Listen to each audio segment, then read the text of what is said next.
Welcome to my channel Alane Signal. The first rule everyone learned at the Interstellar Academy on Virex station was simple.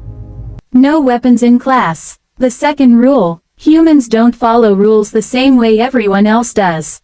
Beginning. The classroom hummed softly as gravity stabilizers adjusted for the mix of species seated inside. Rows of desks were filled with beings from a dozen star systems, scaled, furred, translucent, and metallic.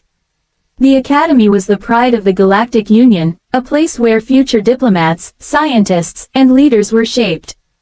At the center of it all stood Professor Alira, a tall, slender being with 4 arms and luminous skin that pulsed faintly with each word she spoke.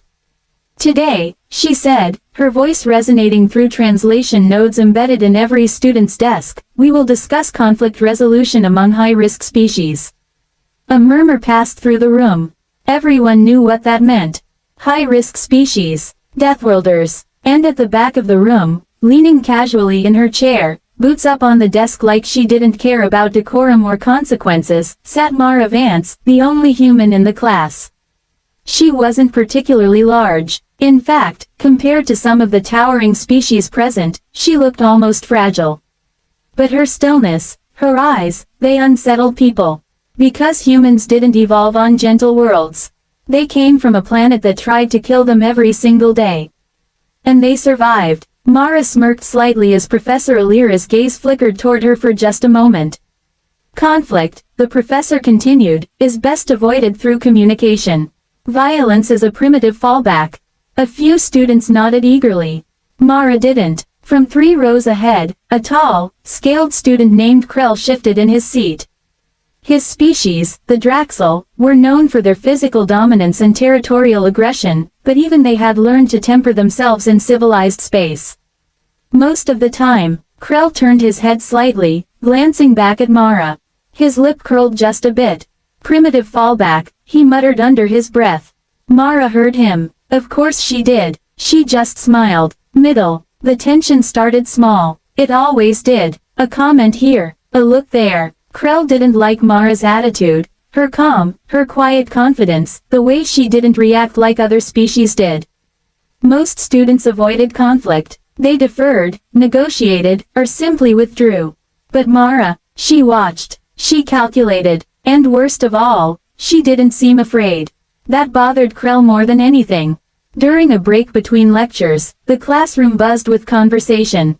Some students clustered into groups, discussing assignments. Others reviewed notes. Mara stayed in her seat. Alone, Krell approached her slowly, his heavy steps making the floor vibrate ever so slightly. You think you're superior, he said, his translator carrying a low, growling undertone. Mara didn't even look up at first. Do I? She replied lazily. Krell's claws tapped against her desk. You sit there like nothing in this room could harm you. Now she looked up, and for just a second, just a flicker, something ancient and dangerous moved behind her eyes. I don't think that, she said calmly. Then what do you think? Krell pressed. Mara tilted her head slightly. I think, she said, that most of you don't understand what harm really looks like. A few nearby students went silent, sensing the shift. Krell's frill flared, a sign of agitation. You speak in riddles. No, Mara said softly. I speak from experience. That did it. With a sudden motion, Krell reached beneath his armored vest and pulled out something that made the entire room freeze. A blade. It wasn't large by Draxel standards, but in a classroom, on a station, where weapons were strictly forbidden, it might as well have been a declaration of war. Gasps rippled across the room. Professor Alira turned sharply. Krell, that is strictly prohibited. But Krell ignored her. His eyes were locked on Mara. You claim to understand harm, he said, stepping closer. Show me. The blade gleamed under the classroom lights. Most species would have panicked. Some might have fled. Others would have tried to de-escalate. Mara, she leaned back in her chair. And smiled. The turning point. That smile confused Krell. It wasn't mocking. It wasn't nervous. It was, almost amused. You brought a knife, Mara said, her voice steady, almost conversational. To a classroom. Krell tightened his grip. You are not afraid. No, she admitted. Why? Mara slowly lowered her boots from the desk and stood up. The movement was unhurried, deliberate, the kind of movement predators made. You want to know something about humans? She asked. Krell didn't respond. He didn't need to. You think this, she gestured casually toward the blade, is escalation. She took a step forward. The room held its breath. For us, she continued, this is early conversation. Krell hesitated. Just for a second, that was the moment everything shifted. Because in that hesitation, Mara moved. No one saw exactly how it happened. 1 second she was standing a few steps away. The next, the blade was gone. Krell staggered back, his eyes wide in shock. Mara stood behind him now, the knife held loosely between her fingers. The entire room erupted into stunned silence. How? Someone whispered. Krell turned slowly, disbelief etched across his face. Mara twirled the knife once before flipping it in her grip and holding it out, handle first. You're holding it wrong, she said. He didn't take it. Of course he didn't, because now he understood. This wasn't a challenge. It wasn't even a fight. This was a demonstration, escalation and truth. You think strength is about intimidation, Mara said, her tone still calm. About showing you're willing to hurt someone. She placed the knife gently on the desk. But real strength, she continued, is knowing exactly how much damage you can do, and choosing not to. Professor Alira stepped forward cautiously. Mara, that is enough. No, Mara said, not harshly, but firmly. This is the lesson, right? She looked around the room. At the wide eyes, the fear, the realization dawning across alien minds. You're all being trained to avoid conflict, she said. To negotiate, to communicate.